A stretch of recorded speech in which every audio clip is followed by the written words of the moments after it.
Merci pour la grâce. Merci pour la paix, mon frère, pessimiste. Tu as reçu le nom au-dessus de tout. Continue à le faire, continue à le faire, continue à le faire. Tu as reçu le nom au-dessus de toutes choses éternelles. Tu as reçu le nom au-dessus de magicien. Même le mage du roi Hérode, il savait que tu étais Dieu. Et lorsque tu étais né, ta parole dit que le mage venait vers l'Orient. Ils ont vu une étoile, ils ont dit où est le roi qui vient de naître? Parce que là où toi tu es, l'or finit toujours par paraître, parce que tu es le véritable Dieu. Merci pour ta liberté, Jésus. Continue à lever Dieu. Puissance éternelle. Seigneur, tu m'as rendu libre parce que tu as resté pendant le 3e jour. Et merci pour la grâce. Merci pour tout ce que tu fais. Merci. Merci. Le créateur de l'univers. Le créateur de toutes choses. Avant qu'Abraham fût, toi tu étais déjà. Avant qu'Abraham fût, toi tu étais déjà. Ce Dieu qui avait dit à Moïse, je serai avec toi. Ce Dieu qui avait promis à Josué que je serai avec toi. Ce Dieu qui avait délivré les enfants d'Israël en Égypte. Tu es le même Dieu. Hier, aujourd'hui et éternellement tu resteras toujours Dieu. Le maître de temps et des circonstances. Tu es tellement bon, tellement merveilleux.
C'est simple, tu peux le déclarer encore. Lorsque tu es Emmanuel est là, ici présent avec moi. Emmanuel est là. Emmanuel, Emmanuel, oh, oh, oh. Emmanuel est là, ici présent avec moi. Quand tu es là, tu transformes toutes choses, Jésus. Alors tu peux acclamer Dieu, tu peux acclamer Dieu, tu peux acclamer.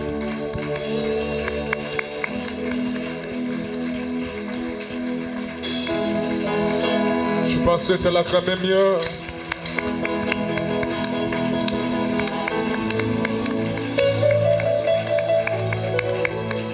Acclame mieux, mieux que ça, mieux que ça.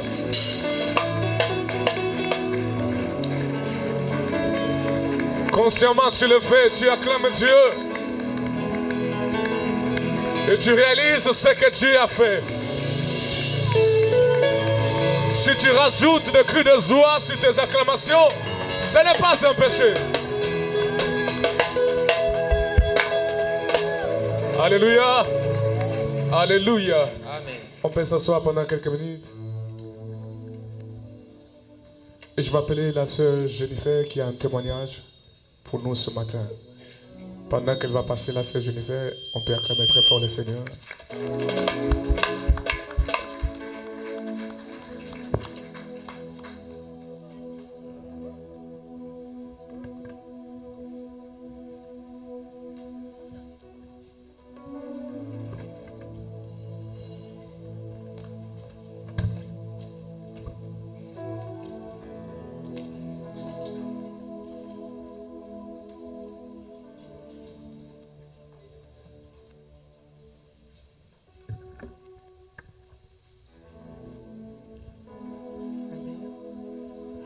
Shalom, peuple de Dieu.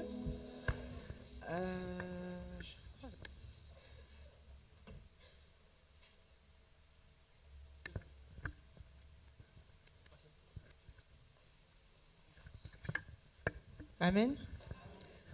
Bon, j'aime pas trop parler devant tout le monde, c'est un peu difficile, mais bon, je suis obligée de le faire pour la gloire de Dieu. Alors, je m'appelle Sœur Jennifer, je suis ici depuis bientôt 6 ans. Je me suis mariée dans cette église, donc mon mari et moi, on a été bénis par le pasteur Siméon. Et quelques temps après mon mariage, je suis tombée enceinte. Voilà, donc début de grossesse un peu difficile, mais la grossesse a un petit peu évolué. Et quelques temps après, j'ai fait une fausse couche. Voilà, on m'a indiqué que l'enfant n'avait pas de battement de cœur. Donc, que j'étais en train de faire une fausse couche. Donc, je vais faire une petite parenthèse. Le pasteur Simon nous dit souvent, quand vous êtes enceinte, même de 2 jours, 1 semaine, il faut venir lui dire. Donc, voilà, moi, c'est ce que je n'ai pas fait. Et vous allez comprendre après le cheminement. J'encourage tout le monde à le faire. Et voilà, à partir de là, on est venu, mon mari et moi, un jour, un dimanche, à la fin du culte, pour voir pasteur Simon et lui annoncer du coup cette histoire, cette mauvaise nouvelle. Et pasteur Simon va me dire, Yaya, tu sais, j'attendais, enfin je savais que tu allais m'annoncer ça.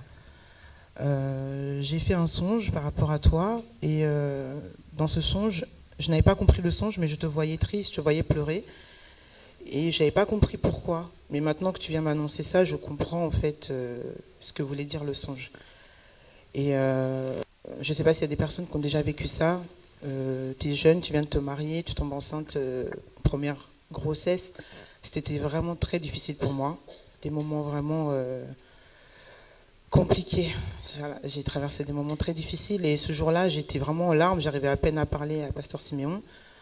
Voilà, il m'a consolée, comme toujours. Hein, c'est un papa pour moi, vraiment. Et il nous a dit, écoute Yaya, tu sais, quand c'est comme ça, c'est qu'il y a un combat. Le diable s'est levé, donc nous aussi on va se lever. Il ne faut pas pleurer, on va se lever dans la prière et on va faire ce qu'il faut. Du coup, il a parlé un peu avec mon mari, il m'a consolé et tout, on est rentré à la maison. Et il m'a dit, passez à la maison, parce que j'arrivais tellement pas à parler qu'il m'a dit, rentrez, calme-toi et vous allez venir à la maison, on va parler. Du coup, avec mon mari, quelques temps après, on a été à la maison, on a parlé avec pasteur Siméon et ce jour-là, c'est pas la première fois que je vais chez pasteur Siméon, on a l'habitude d'y aller, mais ce jour-là, vraiment, c'était... on a eu une discussion avec lui. Quand on est parti, je me suis dit, non, vraiment, il fallait, en fait, parce qu'il a eu les mots qu'il fallait au moment qu'il fallait. Il a su me parler vraiment comme un papa, à mon mari aussi d'ailleurs. Il nous a partagé des choses même intimes de sa vie. Et ça m'a fait beaucoup, beaucoup de bien. Et du coup, il nous a dit, ben, on va faire le travail, on va entrer dans un service de prière. Et mon mari, du coup, on avait décidé de partir un peu en vacances pour changer un peu les idées. Du coup, on est parti à l'étranger en vacances. Et quand on est revenu, on devait du coup contacter pasteur Simon pour faire le service. Du coup, on a commencé le service de prière avec lui. Il nous a donné quoi faire. Et moi, à côté de ça, en parallèle, j'ai écouté pasteur Simon sur Allo Maternité sur Pain du Soir. Donc, je continuais à écouter la radio. On faisait notre service de prière. Et même à la fin du service, on a continué à prier, mon mari et moi, vraiment on priait beaucoup, beaucoup.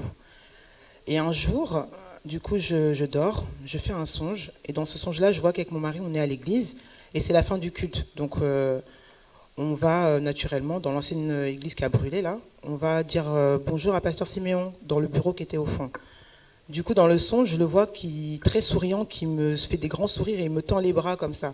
Du coup, dans le songe, je dis à mon mari, mais pourquoi pasteur Siméon, il rigole comme ça, de loin ? Il me dit, bah, je sais pas, on y va. Du coup, on avance. Et arrivé devant lui, je lui dis, mais papa, qu'est-ce qu'il y a? Pourquoi depuis tout à l'heure, je te vois, tu me fais des sourires, tu me tends les bras? Il me dit, mais parce que je suis content, je sais que j'attends que tu m'annonces la bonne nouvelle. Je lui dis, mais quelle bonne nouvelle? Nous, on est juste venus te dire bonjour. Et il me dit, non, non, non, tu as une nouvelle à m'annoncer. Je lui dis, mais non, on n'a rien à te dire. Il me dit, si, tu es venu m'annoncer que tu es enceinte. Et du coup, je regarde mon mari, je lui dis, mais non, moi, je ne suis pas enceinte. Il me dit, si, tu es enceinte. Et du coup, je me réveille. Je me réveille comme ça, je me dis, oh là là, c'est quoi ce songe et tout? Je commence à prier, je commence à chanter, je commence à adorer le Seigneur. Et je prie en disant, voilà, je reçois ce message, je reçois, par la foi, je reçois ce message de ton serviteur. Voilà, j'ai commencé à faire mes prières et tout. Et quelques temps après, normalement, j'attendais en fait mes périodes, quoi. Et j'attends, du coup, la date des périodes arrive, il se passe rien. J'ai pas mes périodes. Je me dis, bah, je vais faire un test. Du coup, j'achète un test de grossesse, je fais le test, je vois qu'il est positif. Et du coup, je me dis, mais bon, je sais que par rapport à mes antécédents, comme j'ai déjà fait une fausse couche, comme je l'ai dit, je dois faire une prise de sang pour confirmer qu'il y a bien de l'hormone de grossesse dans mon sang. Du coup, je vais faire la prise de sang et j'attends les résultats dans l'après-midi. Je reçois le mail, les résultats sont positifs. Enfin, j'ai bien l'hormone de grossesse dans mon sang. Du coup, je me dis, mais...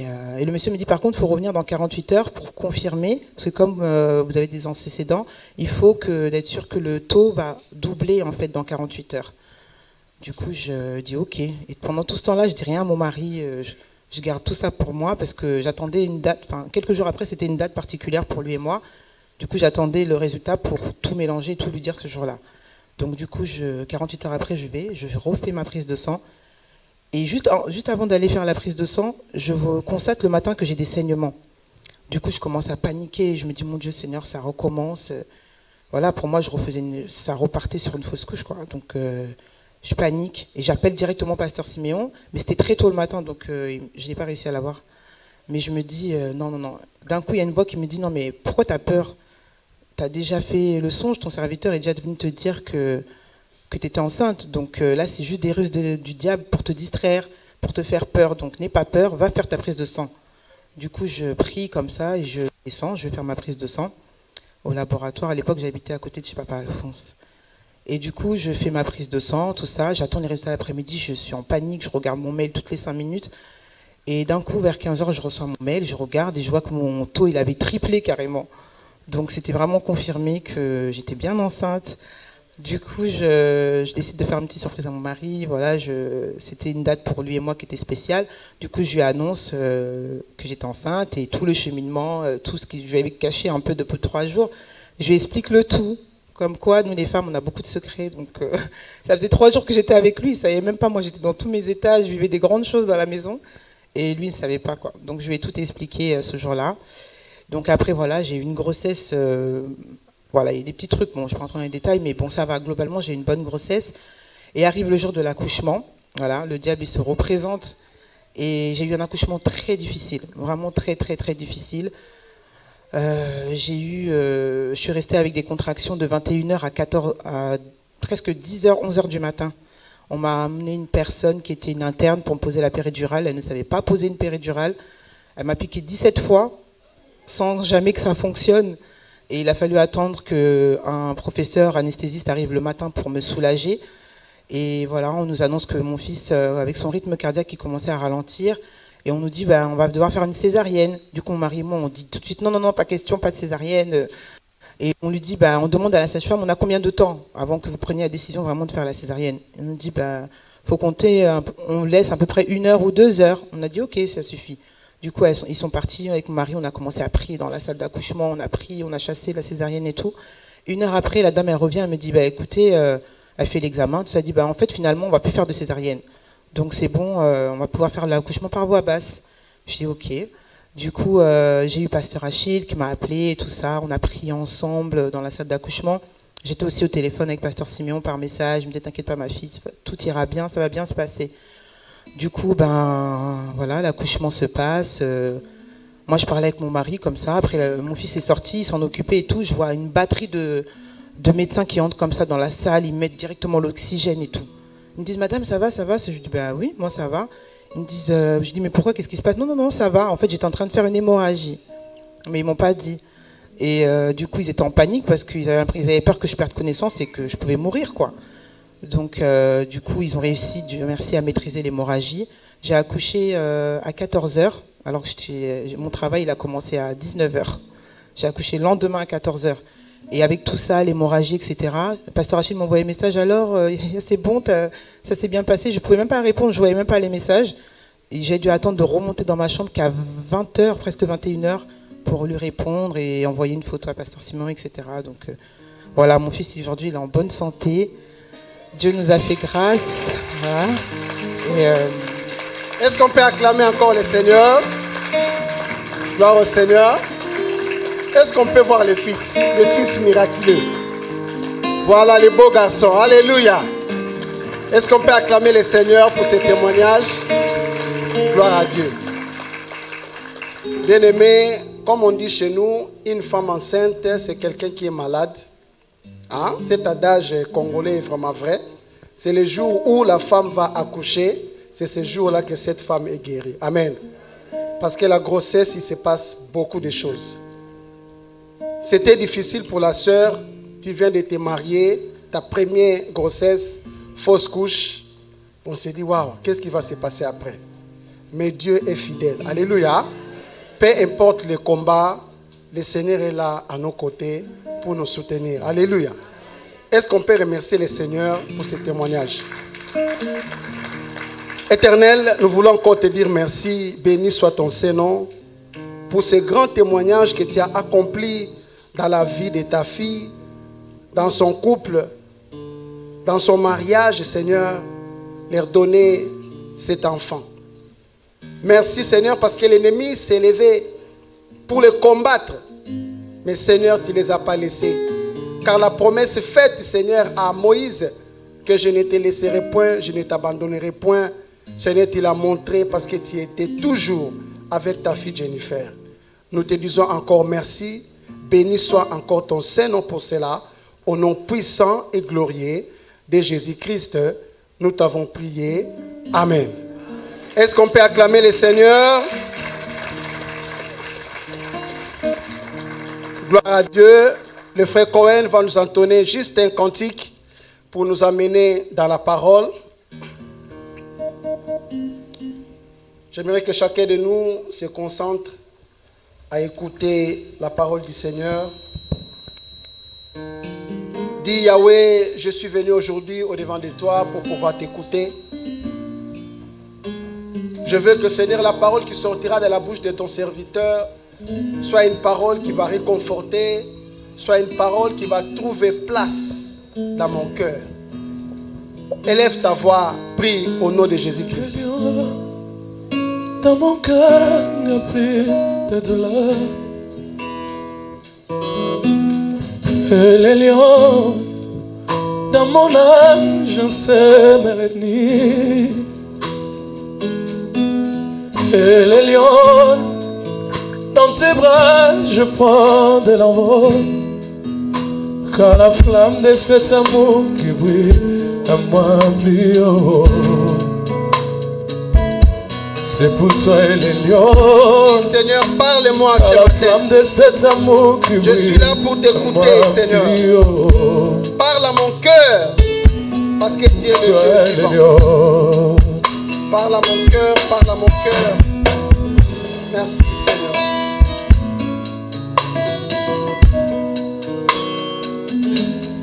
Éternel, nous voulons encore te dire merci. Béni soit ton Saint-Nom, Seigneur, pour ce moment de la parole. Yahweh, je ne suis qu'un instrument que tu vas utiliser, Seigneur, ce matin pour communiquer ta pensée réelle à tes enfants. Saint-Esprit de Dieu, toi qui sondes les cœurs et les reins, parle à ton peuple ce matin. Utilise ma voix, utilise mon intelligence pour s'aimer quelque chose de profond dans la vie de tes enfants. Merci encore pour cela. Au nom puissant et glorieux de Jésus-Christ, nous t'avons prié. Amen. Est-ce qu'on peut acclamer le Seigneur? Gloire à Dieu, gloire à Dieu, gloire à Dieu. Nous allons nous mettre debout pour la première lecture.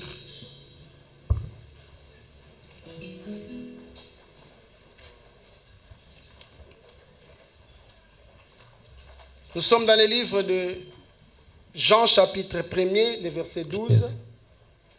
Jean chapitre 1er, le verset 12. Je lis au nom de Jésus-Christ. Amen. Mais à tous ceux qui l'ont reçu, à ceux qui croient en son nom, elle a donné le pouvoir de devenir enfants de Dieu, lesquels sont nés. Lesquels sont nés. Ah, on se limite là. Est-ce qu'on peut acclamer le Seigneur? On peut reprendre nos places. Nous voulons encore témoigner notre reconnaissance à notre Dieu qui nous garde encore en vie. Reconnaître encore qu'il est celui qui nous donne la santé. Si nous sommes là ce matin, c'est par sa grâce. Amen. Merci encore à vous, peuple de Dieu. On le dit chaque fois que le premier culte, c'est le culte des violents. Dans ce froid, il n'est pas facile de se réveiller très tôt pour être ici. C'est pourquoi je demanderai aux chantres, modérateurs, audiovisuels, protocole, le premier culte ne commence pas à 9h30. Le premier culte commence à 9h. Amen. Respectons les enfants de Dieu qui arrivent ici à 9h. Le culte ne peut pas commencer à 9h30. Le rendez-vous avec Dieu, c'est à 9h. Amen. J'ai pris le Seigneur que le dimanche prochain, dès qu'il sera à 9h, le modérateur prend la parole, le chanteur commence à chanter. Est-ce qu'on peut acclamer le Seigneur pour cela? Depuis la semaine dernière, nous avons commencé une série que nous avons intitulée L'appel divin. Amen. Amen. Pour ceux qui aiment la parole, cette série leur fait du bien. Alléluia. Qui était heureux d'écouter les choses qu'on a écoutées le dimanche dernier? Alléluia. L'appel divin. Nous avons commencé premièrement par introduire avec les sous-thèmes, les spirituels précèdent les matériels. Cette introduction avait comme mission de nous donner, n'est-ce pas, le besoin ou l'envie de désirer les choses spirituelles. Alléluia. Et dans cette introduction, ce qui était capital, nous avons dit que Dieu a un schéma pour visiter l'homme. Dieu ne visite pas l'homme brusquement. Quand Dieu veut visiter l'homme, lui qui est la source, il passe toujours par les canaux appelés spirituels. Et dans les spirituels, nous avons dit qu'il y avait combien des éléments qui constituaient les spirituels? Il y avait 3 éléments. Alléluia. Il y avait la prière, la parole et la sanctification. PPS. Alléluia. PPS, c'est notre parti spirituel. Alléluia. Pas parti politique, mais parti spirituel. Demande à ton voisin, est-ce que tu as les PPS? Est-ce que tu as les PPS? Dorénavant, c'est lui qui veut voir la main de Dieu. Tu veux te marier. Pose-toi la question, est-ce que tu as les PPS? Alléluia. Et cela était capital pour que nous puissions comprendre que nous sommes en 2023. Nous avons dit que le chiffre 3 symbolisait la spiritualité dans sa totalité et que nous voulons que cette année 2023, nous puissions témoigner. Mais nous commençons à poser les conditions pour témoigner. Il faut être comment? Spirituel. Est-ce qu'on peut acclamer le Seigneur pour cela? Aujourd'hui, nous allons entrer dans le vif du sujet. Nous allons parler maintenant de l'appel divin. Alléluia. L'appel divin est un enseignement doctrinal. Alléluia. Nous avons déjà expliqué toutes sortes d'enseignements. L'enseignement doctrinal a comme mission d'enraciner les enfants de Dieu dans le Seigneur. C'est-à-dire un chrétien qui a reçu des enseignements ou l'enseignement doctrinal, c'est un chrétien plutôt qui est enraciné. C'est un chrétien qu'on ne peut pas déplacer n'importe comment. Alléluia. 20 ans aujourd'hui, je suis auprès de Papa Siméon. Pourquoi les 20 ans? Parce qu'il m'a enseigné la doctrine. C'est ça qui a fait que je me suis enraciné. Alléluia. L'enseignement doctrinal nous empêche d'être ce que Ephésiens 4,14 dit, d'être emporté par tout vent de doctrine. Je ne suis pas étonné quand aujourd'hui il y a le tourisme ecclésiastique. Les gens changent des églises, changent de lieux de culte. Les gens appellent les prophètes, appellent ceci. Tout cela parce qu'ils ne sont pas enseignés. Alléluia. Pourquoi parler de l'appel divin? Je donnerai 4 raisons. La première raison, pourquoi nous voulons parler de l'appel divin? pour rappeler premièrement aux enfants de Dieu leur place dans le Seigneur, leur identité. L'appel divin, tu prendras conscience qui tu es réellement. Alléluia. Quelle est ta vraie identité? Deuxième raison que nous voulons parler de l'appel divin, c'est pour prendre au sérieux notre appel. Parce qu'aujourd'hui, beaucoup négligent leur appel. Mais cet enseignement va nous aider à bien prendre au sérieux notre appel. Troisième raison, c'est pour connaître les difficultés liées à l'appel. Chaque appel, je l'ai dit, ce n'est pas facile d'être appelé par Dieu. Alléluia. Mais quand on est appelé par Dieu, cet enseignement nous permettra de voir qu'il y a des difficultés. Et la dernière raison pourquoi nous parler de l'appel divin, c'est pour apporter la connaissance. Cet enseignement aura aussi un but pédagogique pour que nous puissions comprendre les différentes sortes d'appels. Alléluia. C'est quoi l'appel divin? Nous commençons par définir ces termes. L'appel divin. Déjà, le mot divin fait allusion à Dieu. Alléluia. L'appel divin, je donnerai deux définitions. La première, c'est l'action directe que Dieu utilise pour attirer l'attention de l'homme vers lui et par la suite lui donner une mission. Alléluia. L'appel divin, c'est quand Dieu attire ton attention. C'était un peu distrait, Dieu attire ton attention. Et quand il attire ton attention, tu comprends que c'est Dieu qui t'appelle. Par la suite, Dieu te donne une mission. L'exemple dans Exode chapitre 3, à partir du verset 2 au verset 3, on nous parle de l'histoire de Moïse. Tout le monde connaît cette histoire. Alléluia. La Bible dit, Moïse faisait le travail de berger. Et quand il faisait ce travail de berger, il arrive dans un lieu, il voit un arbre en feu. Mais l'arbre ne se consumait pas. Alléluia. Et cela attire l'attention de Moïse. Il vient voir de près. Mais il y a le feu. Comment il n'y a pas la fumée? Alléluia. Parce que chaque fois qu'il y a le feu, il y a la fumée. Mais comment il y a le feu, il n'y a pas la fumée? Oh, Dieu a utilisé cela pour attirer son attention. Alléluia. C'est quand Moïse va s'approcher, là maintenant Dieu va lui donner une mission. Je te donne la mission d'aller délivrer mon peuple. L'appel est passé par cet événement d'attirer son attention.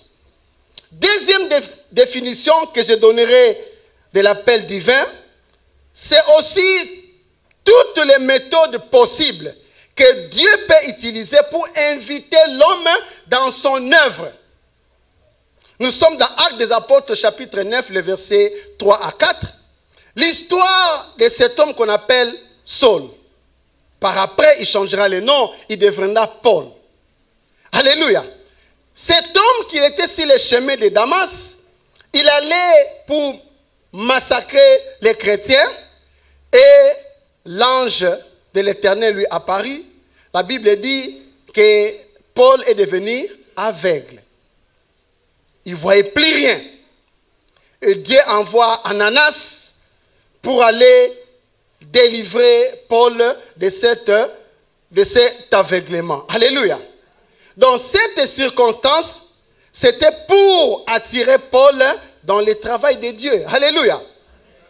Donc Dieu a utilisé l'aveuglement pour attirer Paul, afin que Paul devienne l'apôtre des païens. Vous allez remarquer aussi, Paul est celui qui a beaucoup écrit. Pourtant, Paul n'a pas vécu avec le Seigneur. Cette possibilité, cette méthode de les rendre aveugles pour pouvoir l'utiliser plus tard, c'est ça qu'on appelle aussi l'appel divin. Alléluia. Beaucoup de personnes ont déjà reçu l'appel, mais ils sont tellement distraits. Alléluia. Beaucoup de circonstances. Il y a des maladies que Dieu permet pour t'attirer. Il y a des accidents que Dieu permet pour pouvoir t'attirer. Mais beaucoup de personnes sont souvent distraites. Alléluia. Remarquez encore, bien aimé, chaque fois qu'il y a un appel, il y a deux choses qui se passent. Premièrement, il y a ce qu'on appelle l'émetteur. C'est-à-dire celui qui envoie l'appel. Alléluia. Et la deuxième personne, c'est le récepteur, celui qui reçoit l'appel.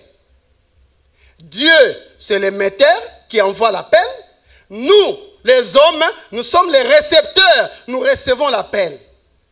Mais beaucoup de personnes, ils n'ont pas la connexion pour recevoir l'appel. Alléluia. Beaucoup de personnes sont encore distraites pour recevoir l'appel. Il existe trois sortes d'appels. Trois sortes d'appels. Premier appel, c'est l'appel au salut. Le premier appel divin, c'est l'appel au salut.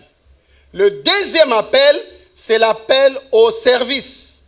Et le dernier appel, c'est l'appel au service du ministère de la parole. Si le Seigneur le permet, nous aurons le temps plus tard de développer chaque appel. Mais aujourd'hui, nous allons rester sur l'appel au salut. L'appel au salut, c'est notre premier appel. Si tu rates l'appel au salut, tu rates tout en fait dans la spiritualité. Celui qui rate le premier appel rate tout. Alléluia. Si aujourd'hui dans nos églises, nous souffrons parce qu'un grand nombre de personnes n'ont pas entendu leur appel, surtout ces premiers appels. Beaucoup qui prêchent la parole, beaucoup qui enseignent, beaucoup qui chantent, beaucoup qui travaillent dans l'église, beaucoup qui viennent adorer et prier, ils n'ont pas reçu cet appel. Et aussi longtemps que tu ne reçois pas cet appel, c'est que tu n'as pas encore commencé la vie chrétienne avec Dieu. Est-ce qu'on peut acclamer le Seigneur pour cela? Alors c'est quoi le salut? Alléluia. C'est quoi le salut?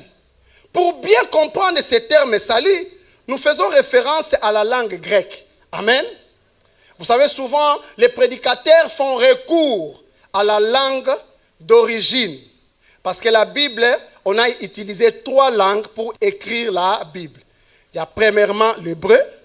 La plupart des livres de l'Ancien Testament ont été écrits en hébreu. Le Nouveau Testament, c'est l'araméen et le grec. Alléluia. Nous utilisons beaucoup cela parce que nous voulons comprendre. Amen. Il y a aussi un terme biblique qu'on appelle les figures de rhétorique. Ce terme, c'est tout simplement pour bien comprendre ce qui s'est passé au moment où la parole était dite. Alléluia. Je vais donner un exemple banal.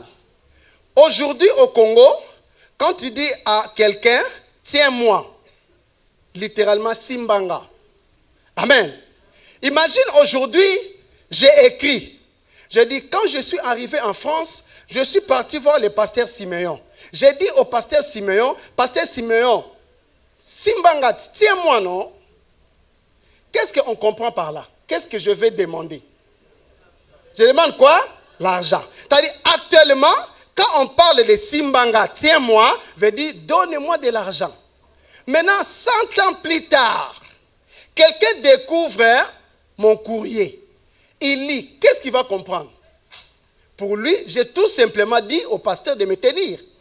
Mais si cette personne ne fait pas référence, qu'à cette époque où moi j'avais écrit, le terme Simbanga veut dire quoi? Il va prêcher autre chose. Est-ce que quelqu'un comprend? C'est pourquoi nous faisons toujours référence pour bien comprendre. Nous pouvons aussi utiliser la langue à laquelle la Bible a été écrite. Et ici, le mot salut, en grec, veut dire soteria. Soteria. Amen. Soteria veut dire délivrance. Soteria veut dire libération. Soteria veut dire être sauvé. Donc, le salut veut dire délivrance. Le salut veut dire être libéré. Le salut veut dire être sauvé. Est-ce qu'on peut acclamer le Seigneur? Oh, c'est merveilleux. Bien aimé, celui qui désire le salut, c'est celui qui est emprisonné, qui a besoin de la liberté. C'est lui qui désire le salut. C'est celui qui est condamné, qui a besoin d'être sauvé. La troisième personne qui désire le salut, c'est celui qui est lié, qui a besoin d'être délivré. Si tu n'es pas condamné, si tu n'es pas emprisonné, si tu n'es pas lié, tu ne chercheras pas le salut. Parce que le salut, c'est la délivrance. Le salut, c'est la libération. Le salut, c'est être sauvé. Alléluia. Et la grande question, comment recevoir le salut? Alléluia. Comment recevoir le salut? Alléluia. Aujourd'hui, qu'est-ce qu'on ne voit pas dans des églises? Ce n'est pas en buvant de l'eau que tu auras le salut. Ce n'est pas en vous donnant de l'huile que tu auras le salut. Ce n'est pas à croire à un homme, à un bishop ou pasteur que tu auras le salut. Jamais. Alléluia. Pour avoir le salut, il y a la première chose à faire. Il faut comprendre premièrement ce que j'appelle les plans de la rédemption. C'est lui qui veut recevoir le salut. Sans comprendre d'abord le plan de la rédemption, ne soyez pas étonnés. Que quelqu'un vient à l'église, ça fait 20 ans, il ne change pas. Parce qu'il n'a pas compris les plans de la rédemption. Je parlais dernièrement avec une sœur. La sœur s'est plainte et dit, je suis parti voir le pasteur Siméon avec mon compagnon. J'utilise le terme compagnon parce qu'ils ne sont pas mariés. On a parlé avec le pasteur Siméon. Et quand je t'écoute aussi parler, je me dis, mais comment cet homme que je suis avec aujourd'hui est passé par vos mains, mais il n'a pas changé. Quand j'écoute le pasteur Siméon à la radio, j'ai ça la profondeur et la crainte de Dieu. En t'écoutant parler, toi qui es son fils, je vois que vraiment si quelqu'un prie avec vous là-bas réellement, cette personne doit être changée. Mais pourquoi celui-là ne change pas? Amen. Ah oui, beaucoup ont écouté, mais ils ne sont pas changés. Alléluia. Tout simplement parce que la première des choses, comprendre les plans de la rédemption. C'est quoi la rédemption? La rédemption, c'est le rachat d'un peuple par les sacrifices humains d'un homme. C'est pourquoi le terme rédemption ne peut pas utiliser, on ne peut pas l'utiliser avec des humains. Ça ne marche pas. C'est comme le terme adorer. On ne peut adorer que Dieu. La rédemption, il n'y a aucun homme sur terre qui peut le faire. Alléluia. Pour bien comprendre la rédemption, imaginez qu'on était en guerre et que nous, on est bloqués dans cette salle. Les militaires viennent maintenant pour nous tuer tous. On commence à pleurer, laisse-moi, moi j'ai laissé ma femme, j'ai laissé mes enfants. Il dit d'accord. Vous voulez qu'on vous épargne tous? La seule condition, qu'une personne d'entre vous se sacrifie pour sauver toute l'église. Il y a quelqu'un qui me dit, le pasteur Siméon va se sacrifier. J'ai dit non. Ah non, le pasteur Siméon ne le fera pas. Croyez-moi. Moi non plus, je ne le ferai jamais. J'aime beaucoup ma femme pour la laisser toute seule. Non. Je ne me sacrifierai pas. C'est ça qu'on appelle la rédemption. C'est-à-dire racheter la vie des autres par ta propre vie. Aucun homme sur terre peut le faire. Aucun. Alléluia. Maintenant, ces plans de la rédemption commencent quand? Quand dans Romains chapitre 3, le verset 23, la Bible dit, car tous ont péché et sont privés de la gloire de Dieu. Tous ont péché et sont privés de la gloire de Dieu. C'est-à-dire, nous tous, nous étions privés de la gloire de Dieu. Mais cette histoire commence quand? Dans le jardin d'Éden. Alléluia. Ce jour-là, dans le jardin d'Éden, il y a deux personnes, Adam et Ève. Ils vivaient dans la gloire de Dieu. Alléluia. Ils mangeaient comme ils voulaient. Ils se promenaient avec les animaux. Ils faisaient leur jet. Et la Bible dit, Dieu descendait pour parler avec eux. Alléluia. Quand Dieu descendait, Dieu ne prenait pas de rendez-vous. Dieu ne toquait pas à la porte. Non. Dieu venait comme ça pour parler avec eux. J'ai compris que quand quelqu'un vient chez toi sans être invité, c'est que cette personne est de la maison. Alléluia.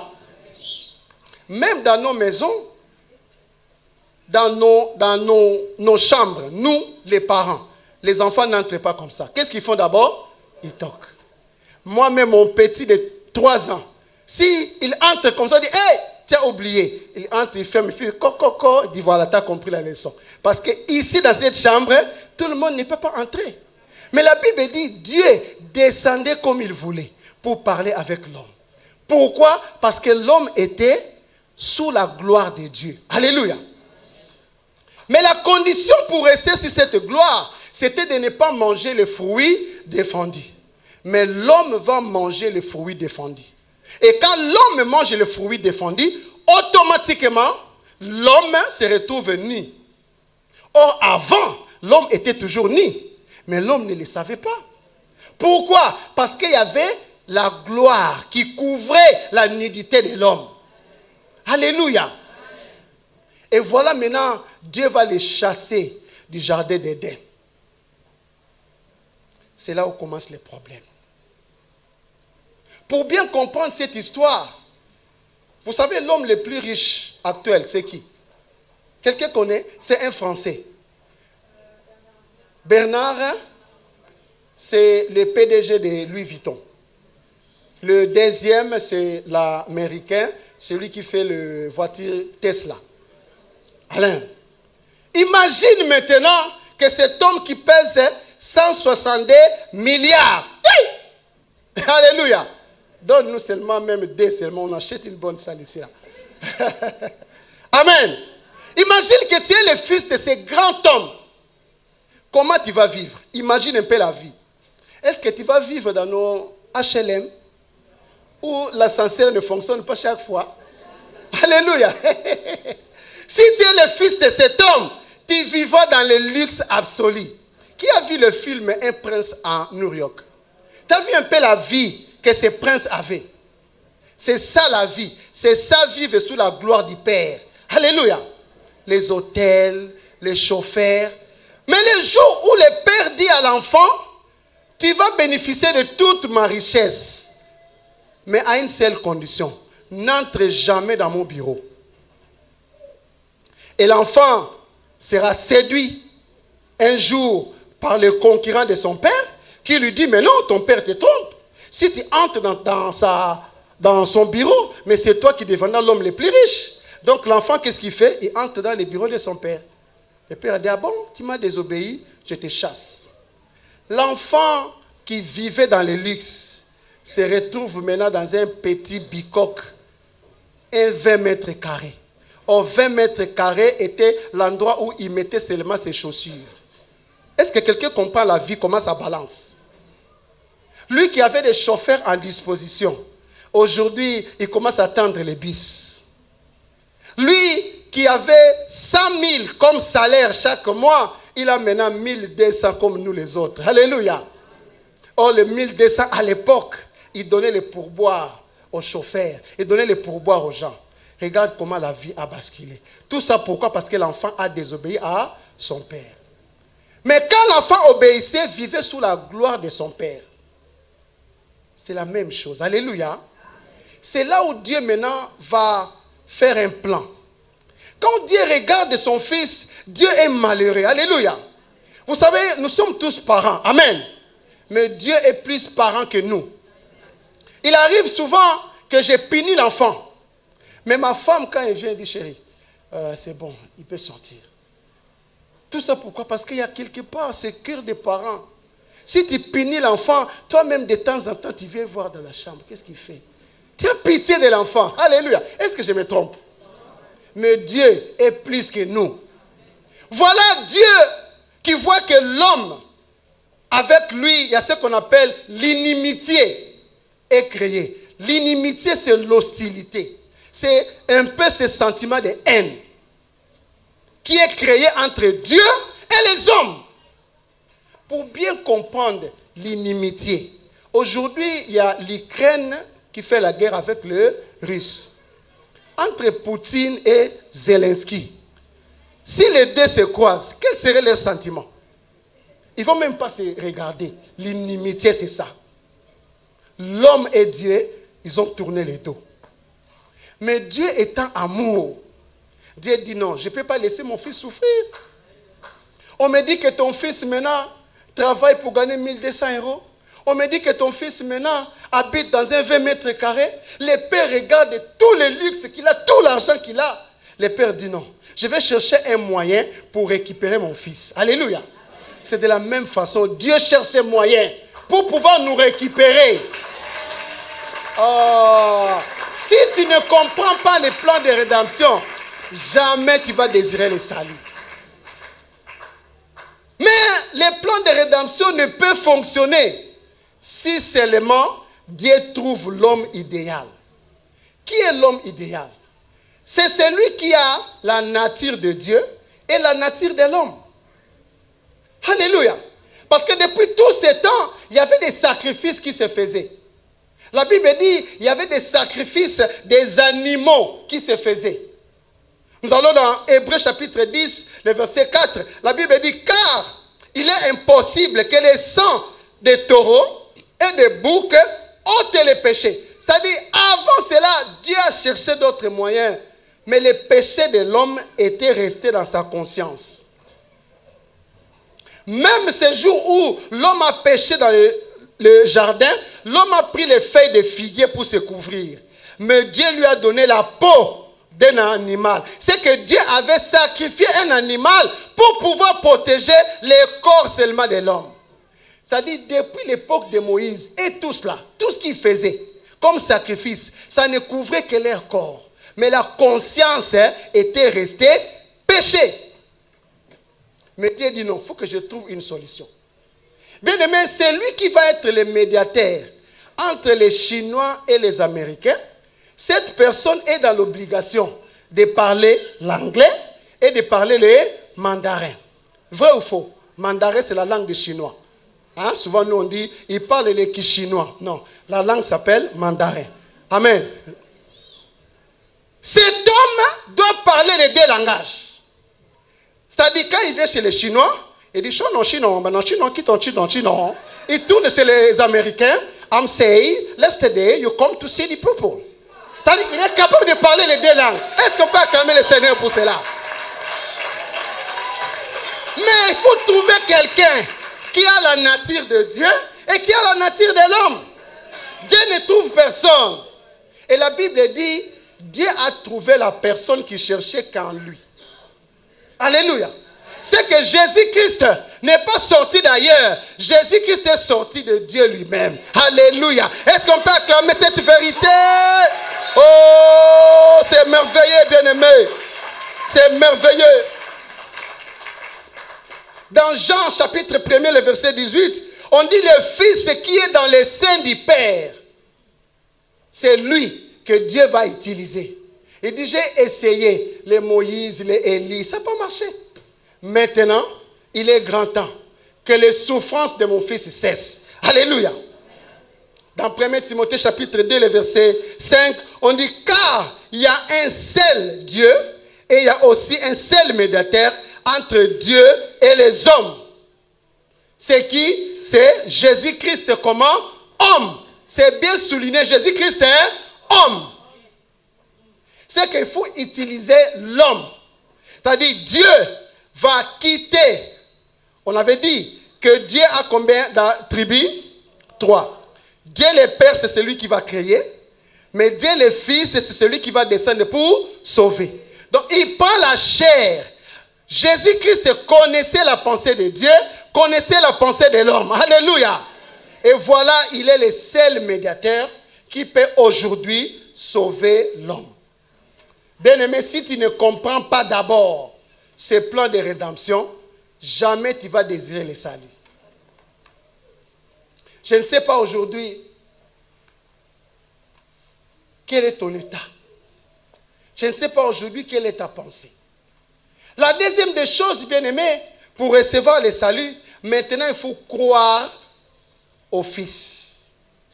Donc il faut avoir la foi au Fils.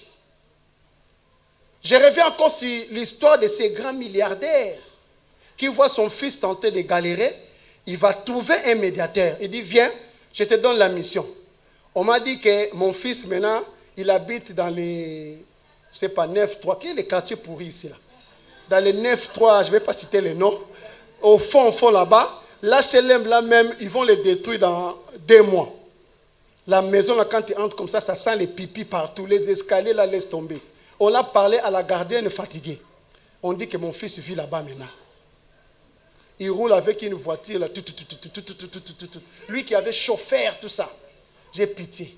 Je te donne la mission. Va vers mon fils. Tu lui dis qu'il revient vers moi. Voici les conditions que je donne. Toi, parle-lui seulement. Si le fils n'écoute pas les médiateurs, est-ce que le fils va revenir chez le père? Il ne va pas revenir. Maintenant, Dieu délègue le médiateur. C'est de la même façon. Dieu aujourd'hui, c'est lui qui vient nous chercher. C'est lui qui a pitié de nous. Mais Dieu envoie son fils, Jésus-Christ, qui est le seul médiateur. Mais la condition, il dit, il faut seulement avoir foi à son fils. Alléluia. Romains chapitre 10, le verset 9. Comment avoir foi en Jésus-Christ pour avoir le salut? Alléluia. Si tu confesses de ta bouche le Seigneur Jésus-Christ, et si tu crois dans ton cœur que Dieu l'a ressuscité des morts, tu seras sauvé. Donc tu auras le salut. Car c'est en croyant du cœur qu'on parvient à la justice, et c'est en confessant de la bouche qu'on parvient au salut. Selon ce qui dit les Écritures. Voici la seule condition. Dieu veut se réconcilier avec nous. La seule condition, il envoie le Fils. Il nous demande tout simplement d'avoir foi au Fils. Mais le Fils nous dit qu'il nous faut combien de choses? 2 choses à faire. Premièrement, il faut croire dans ton cœur. Alors souvent, quand on dit croire dans le cœur n'est pas ici. Le cœur est ici. Alléluia. Si je te donne le code de ma carte bleue, ma femme connaît. Ma carte bleue, souvent, ça fait le voyage. Mais toi, ta carte bleue, là où tu l'as cachée, là. Quand on te donne le code, qu'est-ce qu'on te dit? Retiens-le par cœur. Est-ce que tu écris ça ici? Tu retiens ça où? Quand la Bible dit que tu dois confesser, c'est-à-dire tu dois croire dans ton cœur, c'est-à-dire dans ton intelligence, tu dois savoir que Jésus-Christ est ton sauveur. J'ai béni le Seigneur, les gens qui dorment souvent, et quand ils sursautent, Jésus-Christ. Pourquoi il n'a pas cité d'autres noms? Parce que dans son intelligence, c'est lui qui peut les sauver. Même dans les cauchemars, dans n'importe quelle dimension, c'est que Jésus-Christ. C'est que dans son intelligence, il n'y a que Jésus. La deuxième des choses, il faut faire quoi? Il faut confesser. La confession est une déclaration verbale. Tu as cru dans ton cœur, maintenant il faut parler, il faut confesser. Il faut dire que je crie au Seigneur Jésus-Christ, j'abandonne les péchés, je me donne en lui. Alléluia. Dieu l'a prouvé par beaucoup de moyens que celui qu'il envoie est le véritable médiateur. Alléluia.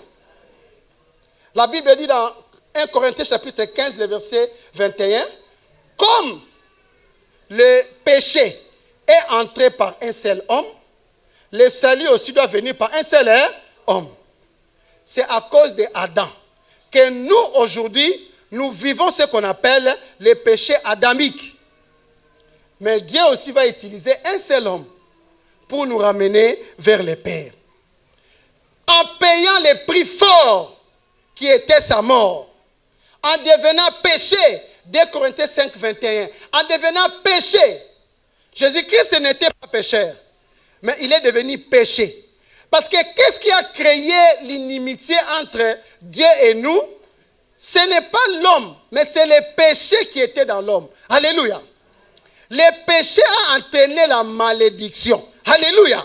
C'est pourquoi la Bible dit encore plus loin, dans Galates chapitre 3, le verset 13, qu'il a pris nos malédictions. Alléluia. C'est-à-dire Jésus-Christ pour nous libérer. On avait les péchés en nous, il prend les péchés. Il prend la malédiction. En prenant les péchés et la malédiction, maintenant nous sommes libérés.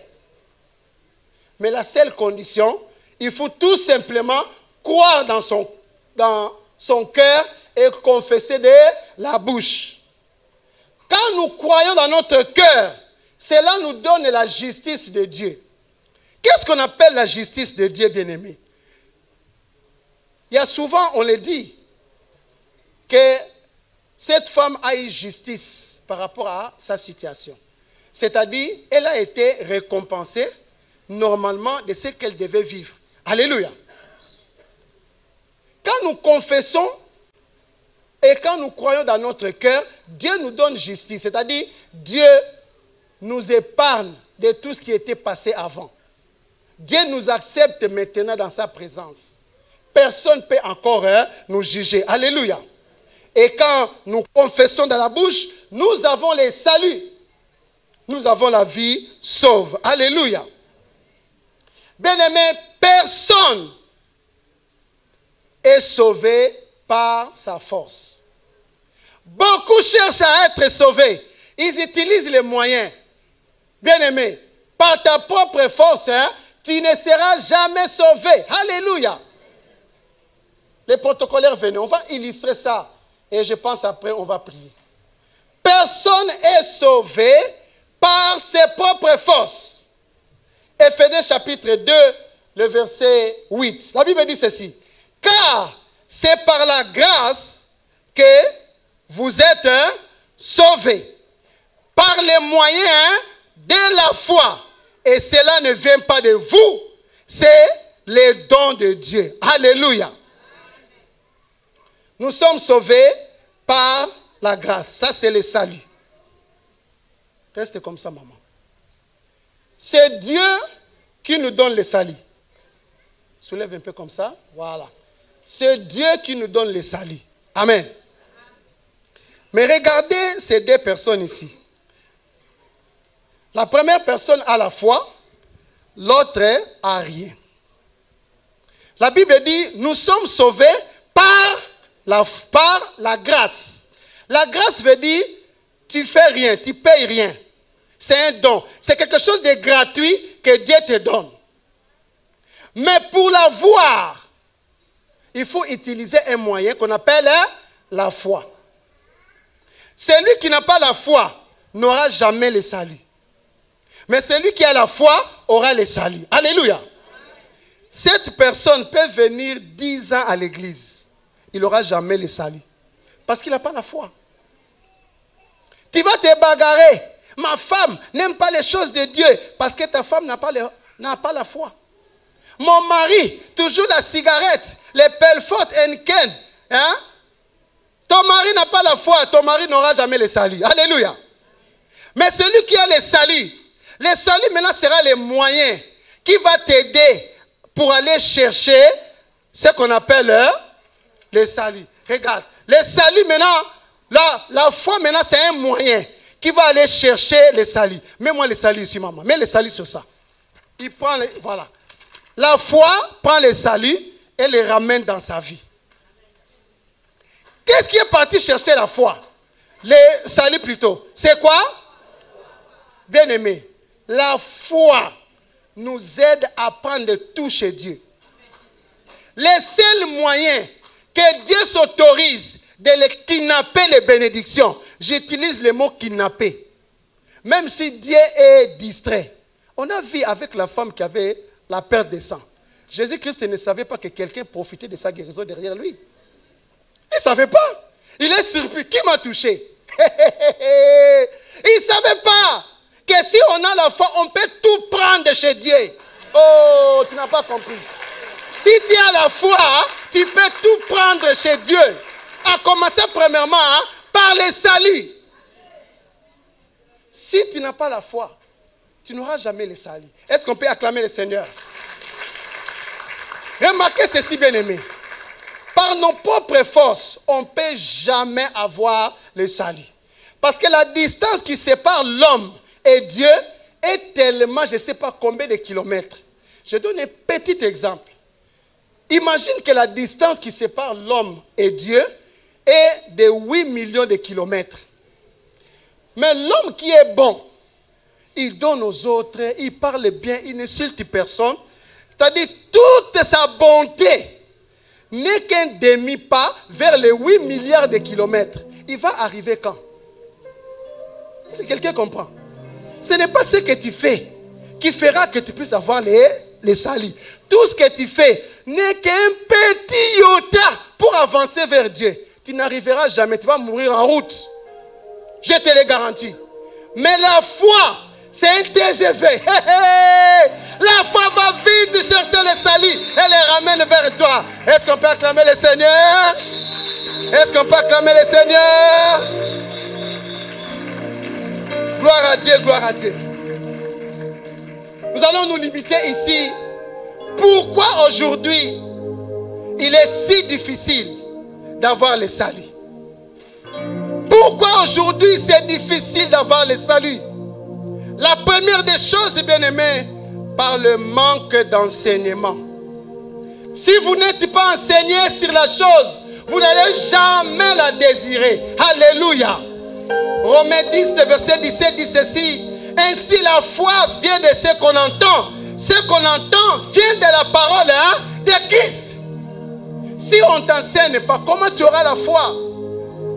Parce que le seul moyen pour aller chercher le salut, c'est la foi. Mais la foi vient de la parole qu'on vous enseigne.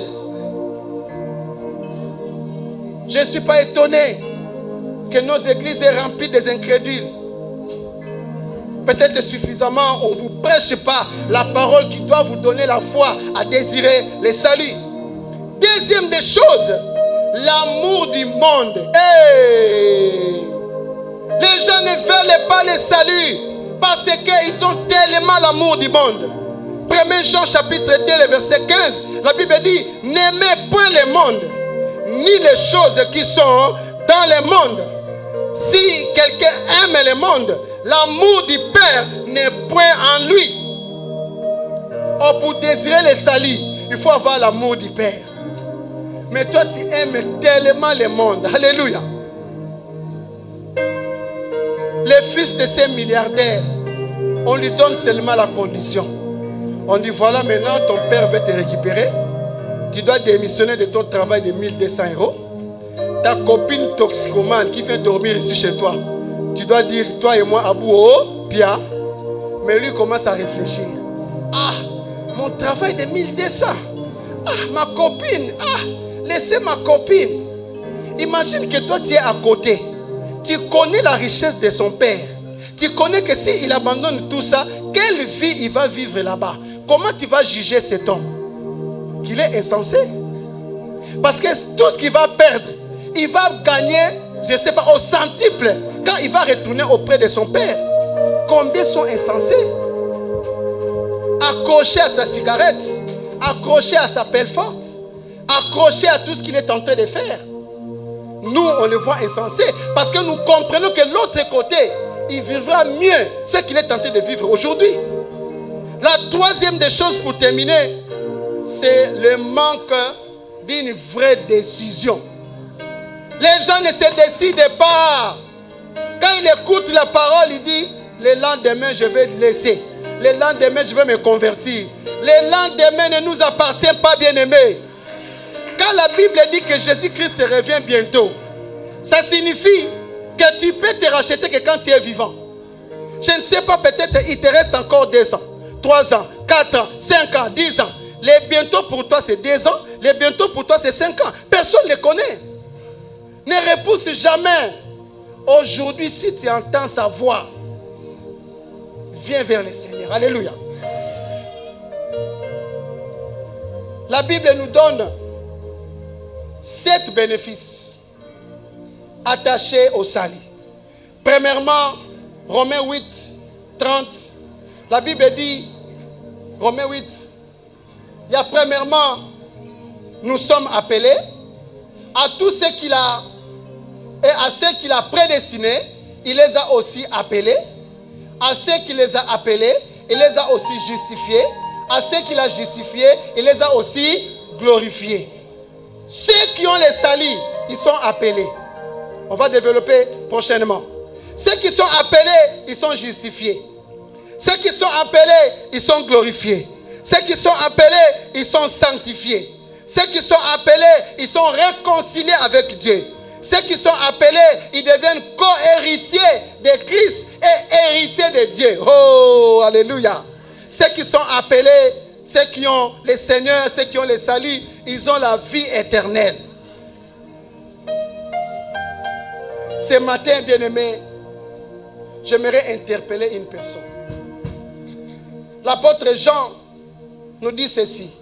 Mais à tous ceux qui l'ont reçu, à ceux qui ont crié en son nom, il leur a donné le pouvoir de devenir enfants de Dieu. De devenir enfants de Dieu. Est-ce qu'il y a quelqu'un ce matin veut devenir enfant de Dieu? Peut-être ça fait longtemps que tu viens à l'église. Ça fait longtemps, même tu sers Dieu. Mais en réalité, tu n'as pas compris les plans de rédemption. En réalité, tu n'es toujours pas enfant de Dieu.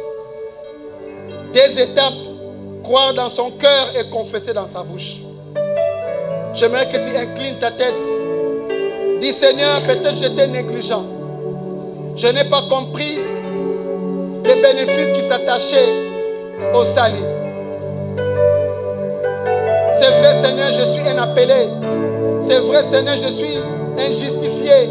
C'est vrai Seigneur, je suis celui qui est glorifié, celui qui est sanctifié. Oui Seigneur, je suis devenu co-héritier de Christ. Et j'ai la vie éternelle, je me suis réconcilié avec toi. Ce matin Seigneur, je viens auprès de toi pour cela. Alléluia. Apocalypse chapitre 3, le verset 20. La Bible dit, voici je me tiens à la porte et je frappe. Bien-aimé, ce matin, Jésus-Christ est à la porte de ton cœur. Il est tenté de frapper maintenant. Si quelqu'un m'entend ma voix et ouvre la porte, j'entrerai chez lui et je souperai avec lui et lui avec moi.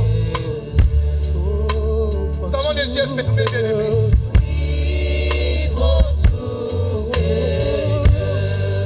Si ce matin, tu as écouté l'appel de Dieu, si ce matin, tu as compris que Dieu a besoin de toi,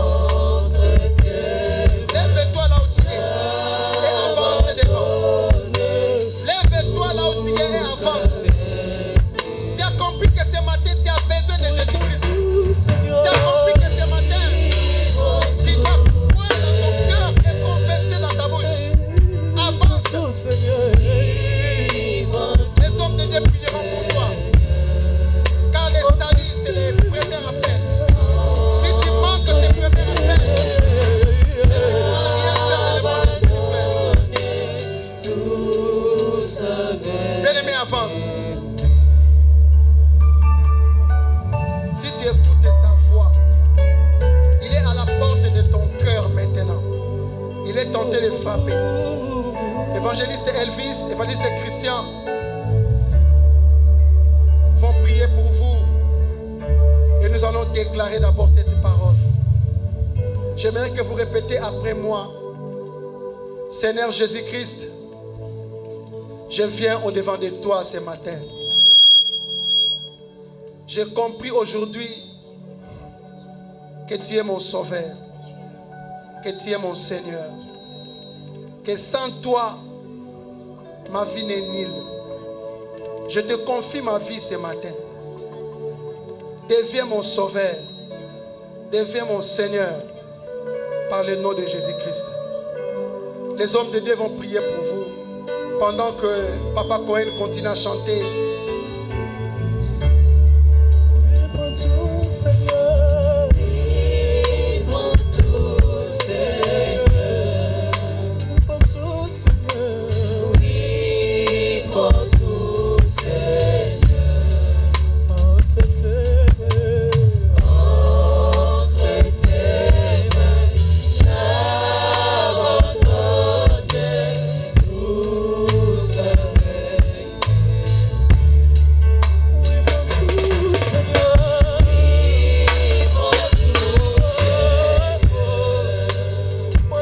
Seigneur. Livre tout, Seigneur.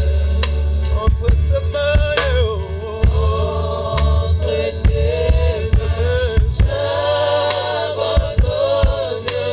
tout avec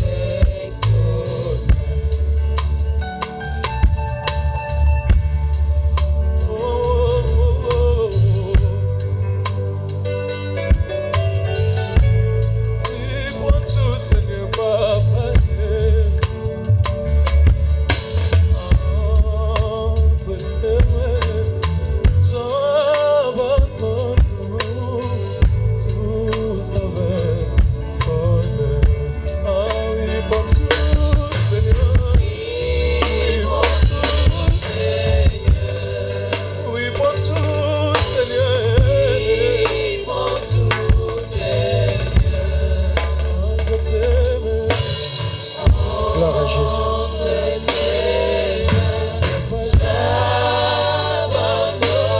Gloire à Jésus.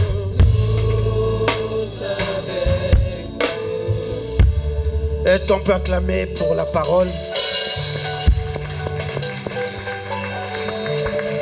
Gloire au Seigneur. Nos mamans vont se préparer. Nous allons accueillir notre bébé. Nous allons accueillir l'enfant Elohim, le fils à l'enfant à notre sœur Shilda et notre frère